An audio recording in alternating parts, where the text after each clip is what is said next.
Hi, thanks for clicking on my video. I'm Warren Spencer. I make a lot of movies.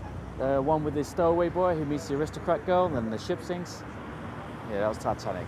It's not one of mine. The next 8 or 10 minutes I'll be taking you on a tourist trip around the local town of Borehamwood. Now I've lived here for sort of 20 years, so I consider myself fairly familiar with the place, which is just as well for the purposes of this video. So what is the purpose of the video you're about to see? Well, to introduce you to the area if you're unfamiliar, show you a couple of reminders if you moved out. Just generally takes several minutes of your time. In this first part, I'll be taking you on a kind of geographical trip of the area and showing you around a little bit. In the second part, I'll be going into a little bit more depth, asking the questions, what makes the wood what it is? Why do people choose to live or return here? Where exactly does the Borehamwood film walk lead? Anyway, it's a short attention span, so let's get on with it. I'm gonna grab a hot dog, some credits, talk amongst yourselves.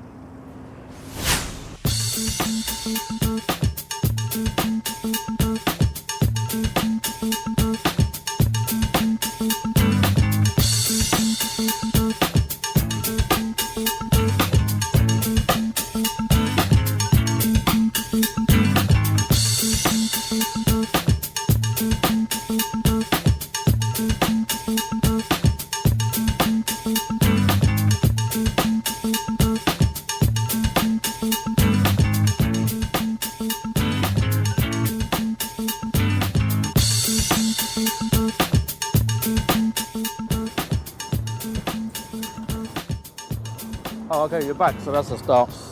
Okay, so here we are at Stirling corner. Basically, the A1 runs up this way, kind of up to Edinburgh, kind of disjointedly, and also the M25 is up there. The junction of South Minster is about 2 miles up that, 2.5 miles up that way. And over here you've got the A1, obviously that side running into London. The start of London is about a half a mile up that way again. And this is, as I say, Stirling Corner, which is known as the gateway of Borehamwood.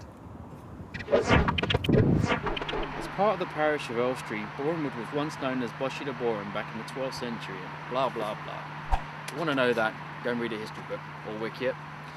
Let's take a walk down my personal memory lane, the Farrier's Way estate, more commonly known as the Horses Home estate, because it once was a site for rescued horses to retire. If you notice, all of the road names are equestrian related. See what they've done there?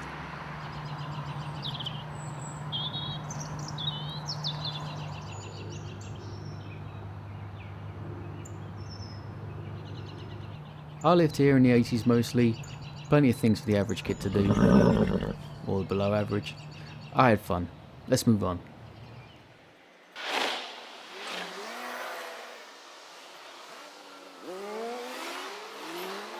A little further down the road, and here we are at Nicole Way, the site of my first school, Saffronbury. What a lovely place that was. Down the road here at Howard Drive. Now, if you lived here or thereabouts, you probably would have had a takeaway from this place. It's been here for over 25 years or more, I think. That's a lot of satisfied customers.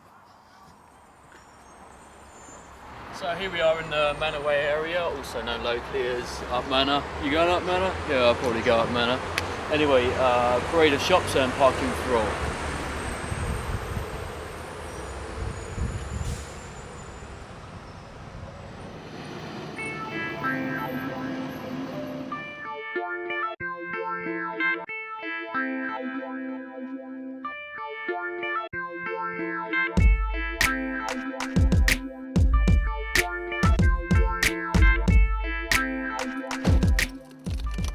Okay, let's head down to town.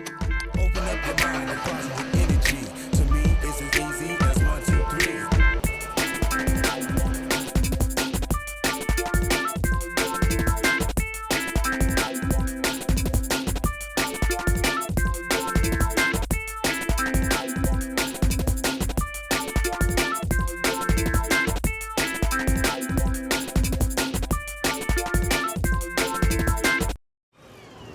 Okay, this is the town centre, aka the village. Now, if M. Night Shyamalan had made his film about this place, it would have been a lot more entertaining. Anyway, much has been done to improve its image over recent years, having now attracted retailers such as Marks & Spencer's, Next, W.H. Smith, as well as the obligatory coffee shops. Even a cinema.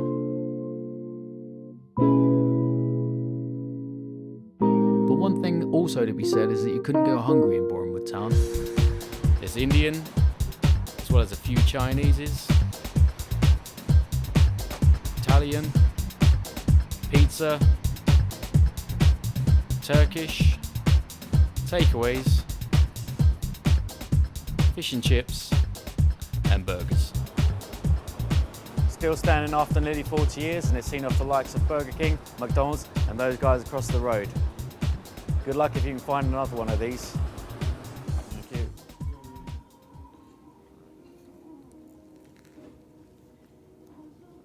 you. That is a tasty burger. Thank you, sir. Okay. Cheers, enjoy. Thank you. Can't forget the brown derby.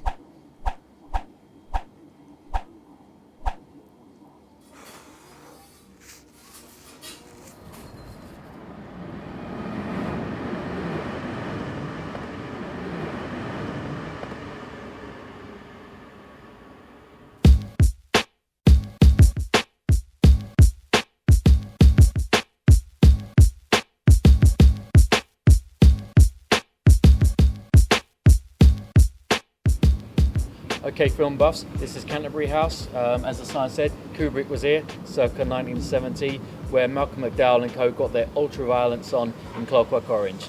Let's go up.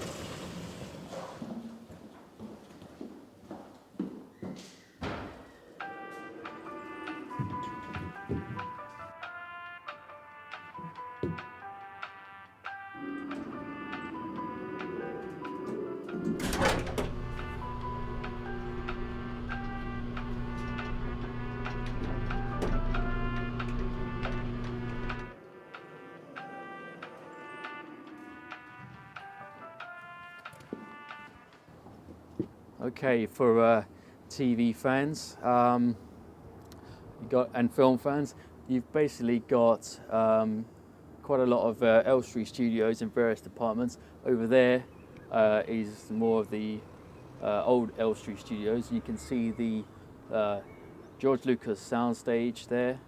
Look a little bit over to right, and you can make out the Big Brother house and reception area when they lose or get thrown out, whatever.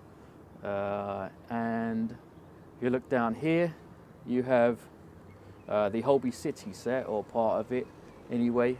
And then obviously if you look into this area, you have this is the EastEnders logo. Behind that is the car yard, and then of course you can maybe just about make out the Albert Square. What a happy and positive bunch of people.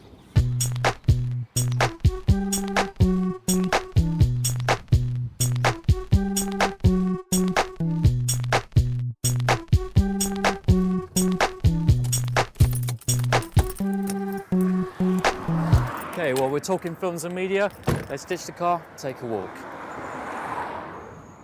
Here we are at the Studio Way estate, so called because from the 30s to the early 70s, this was all former MGM studio land. Such films are shot here as 2001, Where Eagles Dare, the TV series The Prisoner, A Shot in the Dark, and many more. If you notice, all the road names have studio connections.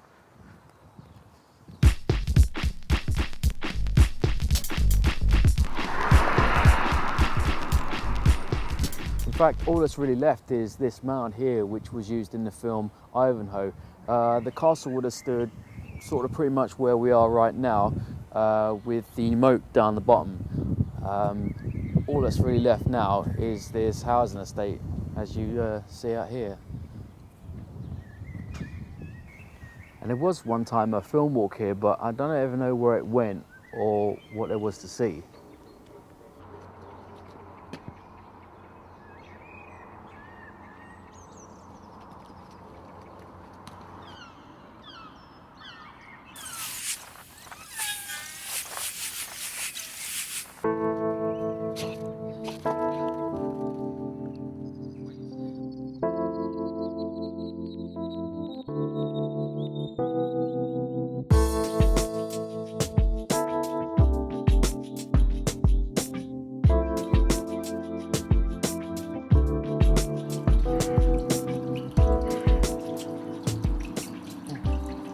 Morning once again. So far we've taken a bit of a whistle-stop tour of the town, so let's take it a little bit easier, find out what else Borehamwood has to offer.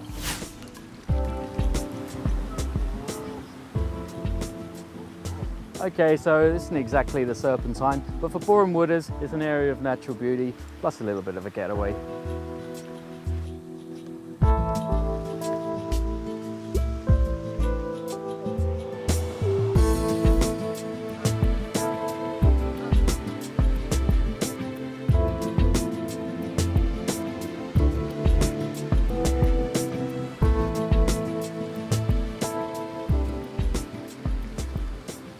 Well, here we are at the Organ Hall area of Borehamwood, formerly known as the Organ Hall Farm before the last part of it disappeared in 1991. A similar housing estate to Farrier's Way, with the difference of a shop, formerly known as the P&P. And not far away, the Rossington Avenue area, also known as Rossi.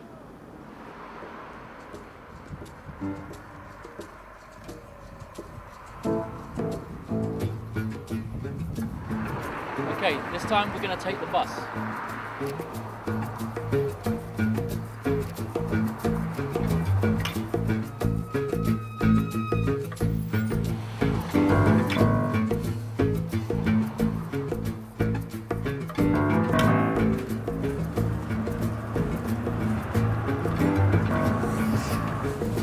Okay, so here we are on the B2 local bus that kind of just does a little bit of a loop of Borehamwood, I suppose. It's just exclusive Borehamwood, and basically we're now heading into Leaving Road.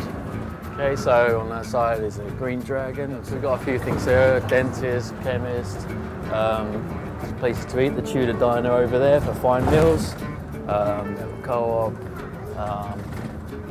Yeah, pretty much just a bunch of local stores. So that's all served for the community. There's Mirzan restaurant, which is over that side. I haven't eaten in there yet, but I don't know. We've been in the Indian restaurant just over there, and fish and chips. So this pretty much serves all the areas of Borehamwood not served by the main 292 or 107 or whatever services. So this is like gets a lot of people from the supermarkets and that sort of thing, and takes them sort of locally, more sort of back lanes and whatever, those kind of routes. Day trips and outings.